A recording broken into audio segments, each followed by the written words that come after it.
Assalamualaikum warahmatullahi taala wabarakatuh. Pelajaran kita pada hari ini mengenai di bawah bidang tajuk di bawah bidang sirah, di bawah tajuk Perjanjian Hudaibiyah. Baik, murid-murid boleh lihat pada muka surat 135 Okay, Perjanjian Hudaibiyah. Kita tengok peta kat sini. Peta. Kalau tengok sini, peta ni Mekah yang mana ada Kaabah, dan ni adalah Madinah. Okey, di antara Madinah dengan Mekah ni ada dua diletak kat sini, Zulhulaifah dan satu lagi Hudaibiyah. Yang kita nak belajar ini ni, Perjanjian Hudaibiyah. Okey, tengok apa maksud perjanjian ataupun info kenapa dinamakan Perjanjian Hudaibiyah. Iaitu Perjanjian Hudaibiyah dinamakan bersempena dengan nama tempat termenterainya perjanjian ini, iaitu di Hudaibiyah. Itu sebab dinamakan Perjanjian Hudaibiyah. Perjanjian apa? Jom kita tengok seterusnya pada muka surat 136. Latar belakang peristiwa Perjanjian Hudaibiyah.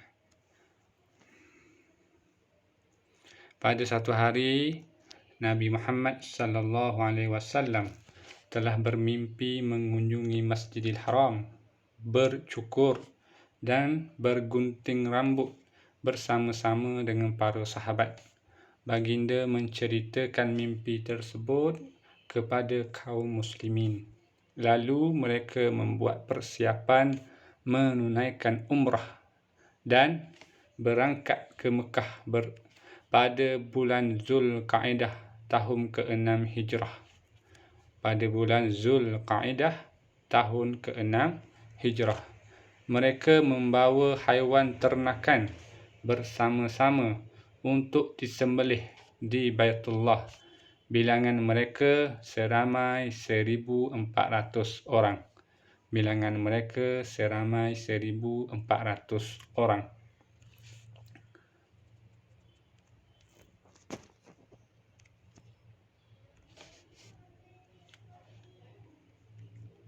Apabila tiba di Zulhulaifah, Nabi dan kaum muslimin berihram umrah. Nombor 3, Nabi Muhammad sallallahu alaihi wasallam mendapat berita bahawa musyrikin Quraisy di Mekah sedang bersiap sedia untuk memerangi dan menghalang rombongan baginda.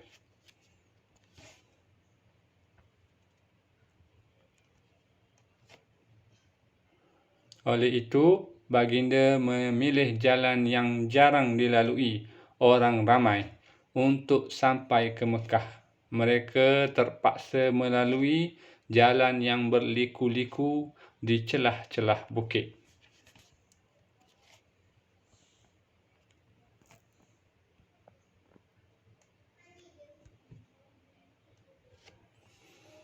Nabi Muhammad sallallahu alaihi wasallam memerintahkan kaum muslimin agar berhenti di Saniyatul Mirar berhampiran dengan Hudaibiyah apabila unta baginda yang bernama Qaswa tidak mahu meneruskan perjalanan. Di sini baginda dikunjungi Budai bin Warqa Al-Khuzai yang bertanyakan tujuan baginda ke Mekah. Baginda menegaskan tujuan mereka semata-mata untuk menunaikan umrah. Semata-mata untuk menunaikan umrah. Kemudian musyrikin Quraisy menghantar beberapa utusan lagi.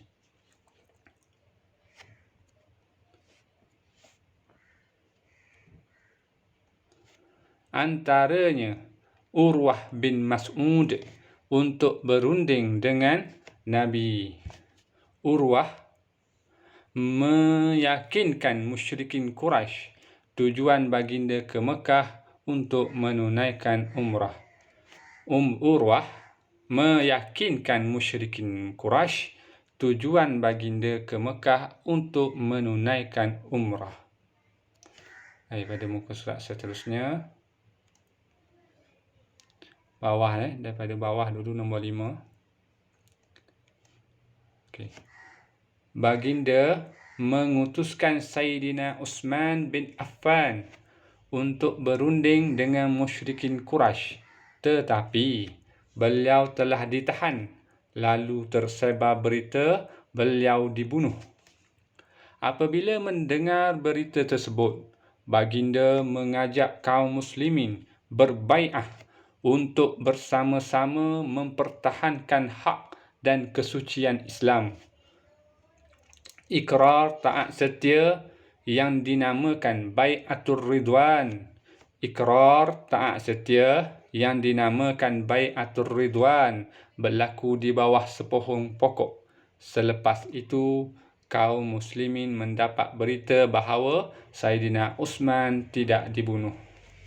Sayyidina Uthman tidak dibunuh. Nombor 6.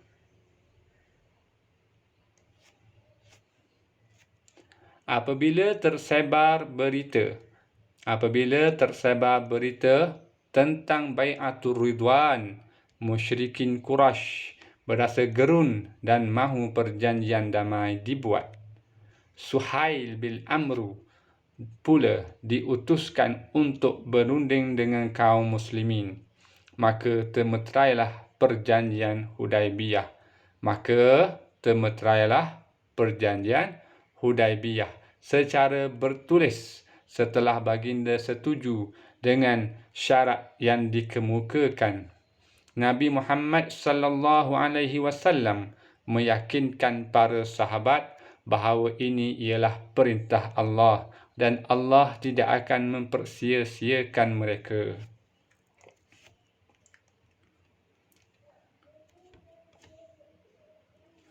Kemudian, baginda memerintahkan kaum muslimin bertahallul dengan menyembelih haiwan ternakan mereka dan bercukur rambut. Para sahabat yang sedang berdukacita kerana hasrat mereka untuk masuk ke Mekah dihalang musyrikin Quraisy hanya berdiam diri. Akhirnya, isteri baginda yang bernama Ummu Salamah mencadangkan agar baginda melakukan tahallul terlebih dahulu. Apabila kaum muslimin melihat baginda bertahallul, maka mereka pun ikut bertahallul. Ini ialah kronologi berlakunya perjanjian Hudaibiyah. Seterusnya pada muka surat 138. Isi perjanjian Hudaibiyah dan kesannya. Isi perjanjian Hudaibiyah dan kesannya. Yang pertama, genjatan senjata selama 10 tahun. Maknanya tiada pertumpahan darah. Genjatan senjata, tak ada peperangan, tak ada pembunuhan. Kita tengok kesan dia apa? Pertumpahan darah dapat dielakkan dan penyebaran dakwah dapat dilakukan secara terang-terangan tanpa halangan. 2. Orang Islam tidak dibenarkan menunaikan umrah pada tahun itu, iaitu pada tahun ke-6 Hijrah. Tahun tu tak boleh. Jadi tahun ke-7 Hijrah baru boleh. Apa jadi kesan dia? Keazaman kaum muslimin semakin kukuh untuk kembali ke Mekah menunaikan umrah. Makin kuat dia punya keazaman, cita-cita untuk melakukan umrah pada tahun akan datang.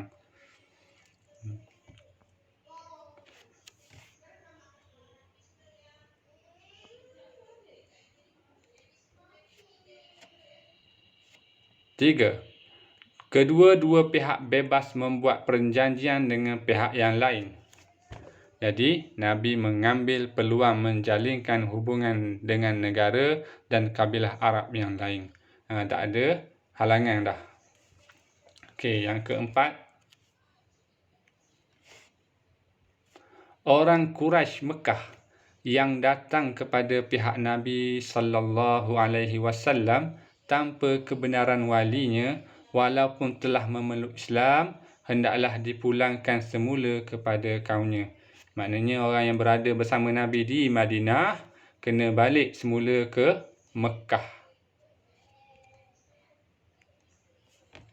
Yang kelima, sesiapa daripada pihak Nabi Muhammad sallallahu alaihi wasallam yang datang kepada pihak Quraisy Mekah tidak akan dipulangkan. Maknanya yang mana daripada Nabi tapi dia balik ke Mekah, dia tak pergi Madinah dah, tak bersama Nabi, dia balik ke Mekah, jadi tak boleh dipulangkan.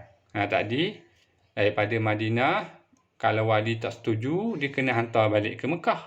Ya, yang ni daripada Mekah, daripada Madinah, duduk kat Mekah tak boleh keluar. Duduk kat Mekah ya. Ni. Apa kesan dia? Kita tengok kesan dia. Peluang menyebarkan Islam melalui muamalah antara orang Islam dengan bukan Islam di Mekah. Jadi semakin ramai penduduk Mekah yang memeluk Islam. Kenapa? Yang tadi ni. Orang yang mana duduk di Mekah ni, dia dah kuat Islam. Dia dah kuat Islam. Jadi dia sebar kat anak beranak dia, kat sanak saudara dia, kat kaum kerabat dia, dekat sahabat-sahabat dia, disebarkan Islam. Seterusnya, buka muka surat yang terakhir iaitu iktibar daripada ataupun iktibar dan hikmah peristiwa perjanjian Hudaibiyah. Di sini ada 3 tempat ataupun 3 keadaan. Keadaan pertama,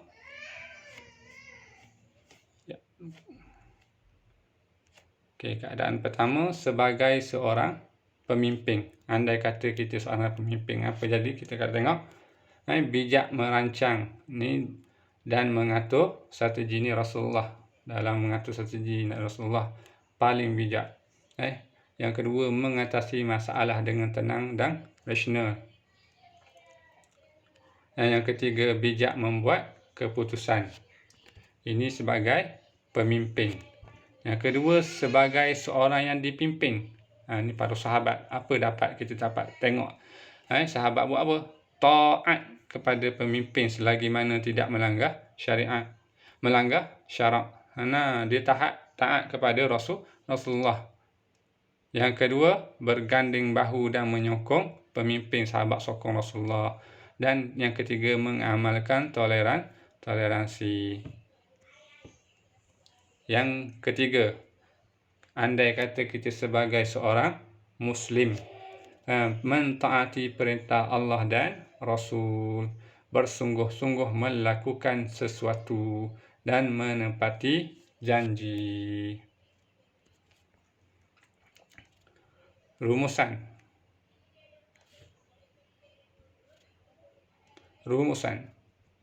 Kebijaksanaan Nabi Muhammad sallallahu alaihi wasallam telah membawa kepada temeterai perjanjian Hudaibiyah. Perjanjian ini ternyata memberikan kebaikan kepada umat Islam dan faktor utama berlakunya pembukaan kota Mekah. Yang ini insya-Allah pembukaan kota Mekah pada tajuk yang akan datang. Sekadar itu sahaja pada pembelajaran kali ini. Kita jumpa lagi pada sesi pembelajaran akan datang insya-Allah. Assalamualaikum warahmatullahi wabarakatuh.